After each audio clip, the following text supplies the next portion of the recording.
Impertinentes et tenaces, elles s'invitent sans façon à partager nos desserts. La plupart d'entre elles sont des ouvrières sans état d'âme, programmées à la récolte de la viande ou du nectar. Pour certaines, l'aventure s'arrêtera là, en service commandé, piégées et engluées dans le sucre dont leur vie frénétique dépend en permanence. Mais que l'une ou l'autre meure de gourmandise ou d'instinct nourricier, peu importe. Car dans le monde des guêpes, l'individu ne compte pas. Il n'est qu'un élément parmi des milliers d'autres, et sa vie n'a de sens qu'au service de la société, de la colonie à laquelle il appartient. Celle-ci n'est jamais très loin, et se dissimule selon les espèces, dans le sol, dans un arbre, ou dans l'obscurité tiède d'une soupente tranquille.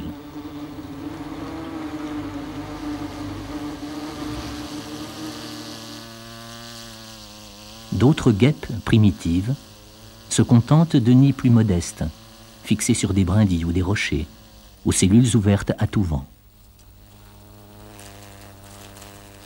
Mais avant d'en arriver là, au plus fort de l'été, l'histoire des guêpes commence de façon très discrète et solitaire, en avril ou en mai, dans un coin de forêt, une haie, ou parfois à l'intérieur d'une maison. Cette guêpe-là n'est pas ordinaire. C'est une femelle fondatrice, née l'été précédent. Elle sort d'hibernation et porte tout simplement en elle une future colonie de plusieurs milliers d'individus.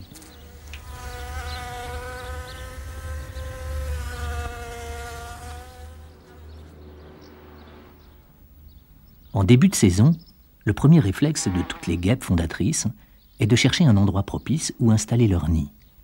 Et quelle que soit l'espèce à laquelle elles appartiennent, chacune d'entre elles y met un zèle et une attention toute particulière, en explorant tous les sites favorables.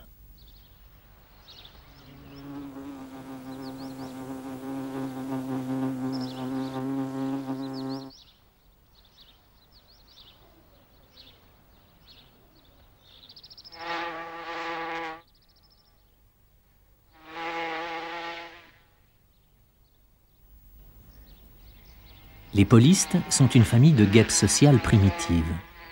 Elles installent souvent leurs nids ouverts sur un mur, une herbe sèche ou un rocher. Dans ce cas, ceux-ci sont toujours orientés au soleil, au sud ou au sud-est.